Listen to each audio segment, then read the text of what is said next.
Hello students, how are you doing? I hope you all are doing well.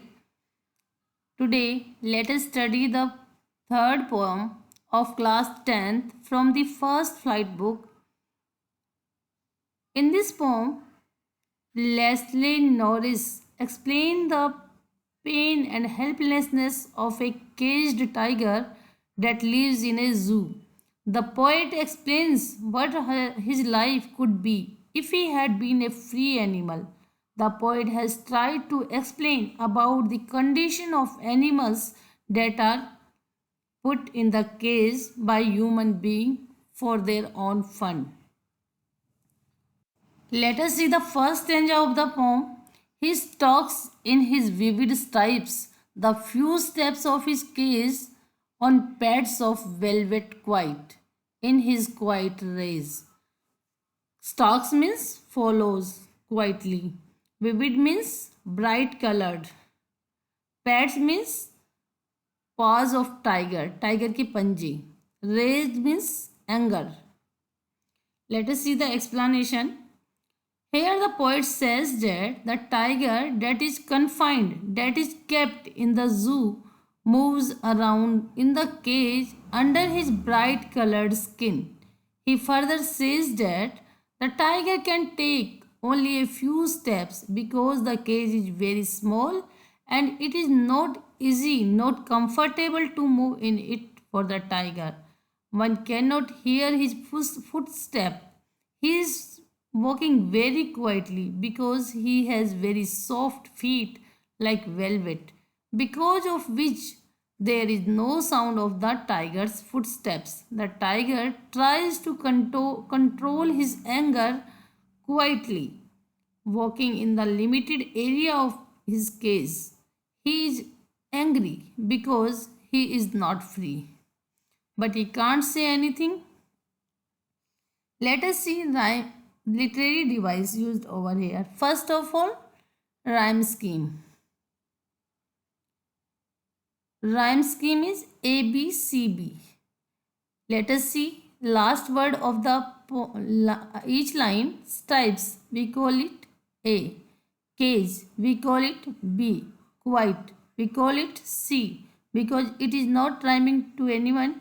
Rage is rhyming with cage. That's why again B.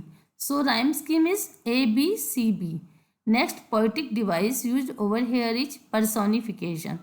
The tiger is personified because the poet refers him as he. Metaphor. Tiger's paws are compared with velvet. So metaphor is here. Metaphor, you know, is a direct comparison between two things. Enjambment is also used over here. A sentence continuing to next line without any punctuation mark. Here you can see in first line, there is first and second line in between, there is no punctuation mark. He stalks in his vivid stripes the few steps of his cage. After that comma is used. So here is enjambment. Use of S sound. Here see in first line stalks his stripes. Here S sound is very prominent. That's why consonance is here. Assonance is also used over here. Use of vowel sound is called assonance. When prominently vowel sound is used, then assonance is called. Here, use of vowel sound I is very prominent in the line in his vivid stripes. Let us see the next stanza. He should be lurking in shadow, sliding through long grass, near the water hole where plump deer pass. Lurking means to be hidden, as to wait for your prey. Means वो शिकार करने के लिए छुपा होता है. That means lurking. Let us see the explanation. The poet says that if this tiger was free, he would have hid himself behind the long grass near the water bodies so that he could easily catch a deer in order to have it as its food. Basically, the poet wants to say that the actual life of a tiger is to live in jungle where he could catch his prey and eat it. But the tiger in the cage cannot do so. So here is told the comparison between a free tiger and a caged tiger. Let us see the poetic devices used over here. First of all, rhyme scheme. Rhyme scheme is ABCB. Just like last end of the last word of the first line is shadow, A, grass, B, hole, C, pass is again B, A, B, C, B. Enjambment is also used over here. A line continues to next line without punctuation mark, then there is enjambment. Here we can say sliding through long grass, after that no punctuation mark, no comma, near the water hole where so here is where plump deer pass in 3 lines, so there is enjambment. Alliteration is used here.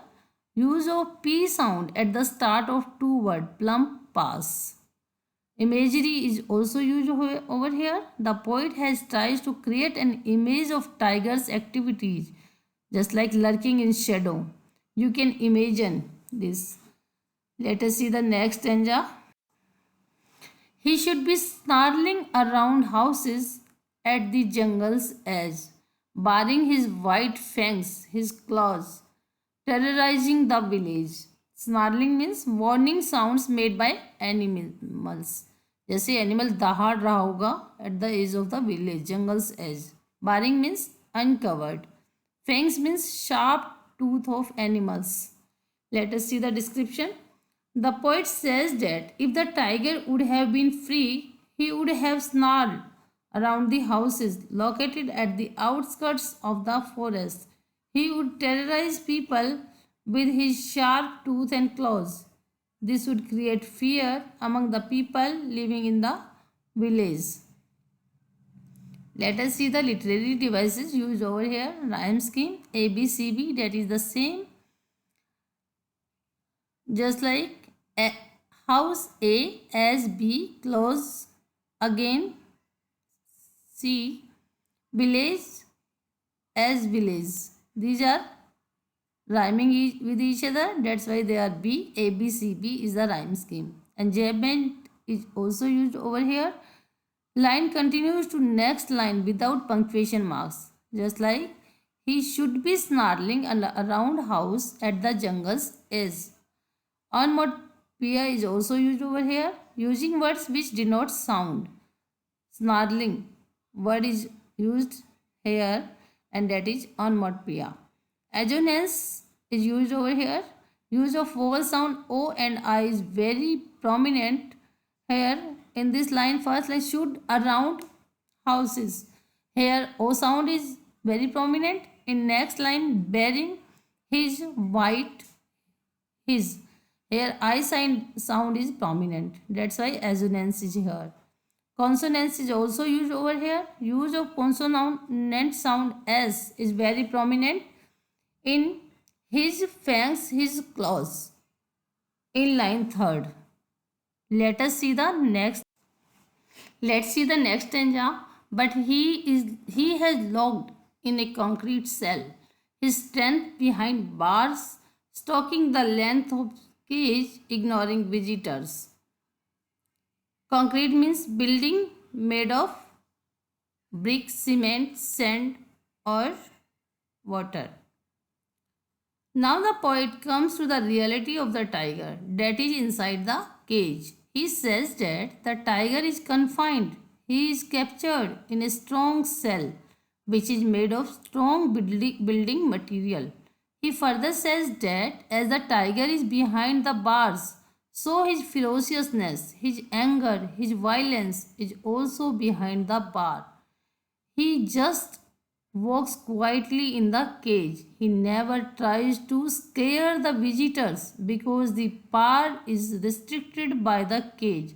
Therefore, he never tries to terrorize the visitors as he cannot attack them. Let us see the literary devices used over here. Rhyme scheme. A, B, C, B is the rhyme scheme that is followed here. Cell A, bars B, cage C, visitors, and bars are rhyming, so this is called B, A, B, C, B. Next, personification. The tiger is personified here because the poet refers him as he. Assonance is also used over here. Use of vowel sound E is very prominent. In the first line, he locked concrete cell. Here is E sound is used very much. So here is assonance. Students, I told you earlier too. Assonance is a poetic device in which a vowel sound can be used in the beginning of the word, in the middle of the word, or in the end of the word. Consonance is also used over here. S sound is very prominent in his behind his strength bars. So here is consonance. Here is also in consonance also we can use, the poet can use the consonant sound in the beginning, in the end, or in the middle. So here A sound in the end in his word, strength in the very beginning, in bars in the last. So here is consonance. Next poetic device used over here is alliteration. Use of sound B at the start of two words behind bars. Let's see the next stanza form.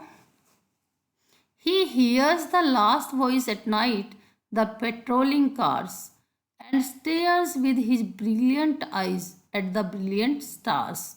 Patrolling means to guard, to vigil, just like the police moves in his cars to inquire about on the roads at the night time.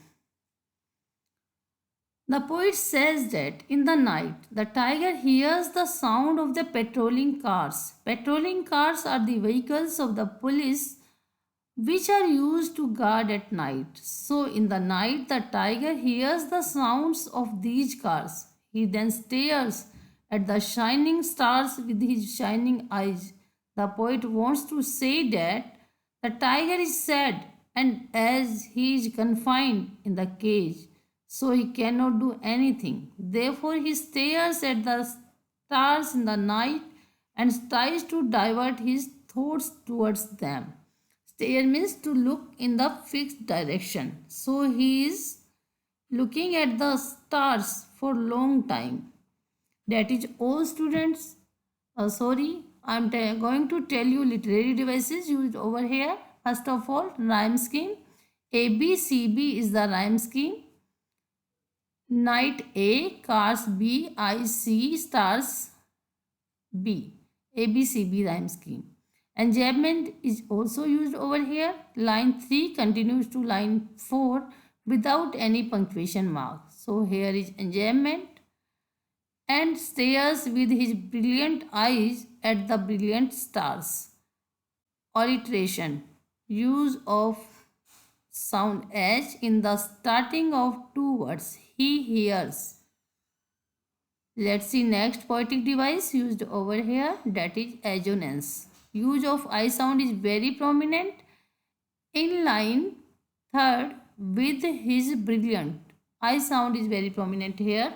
That is all, student. I hope you all understood. Thank you for watching the video.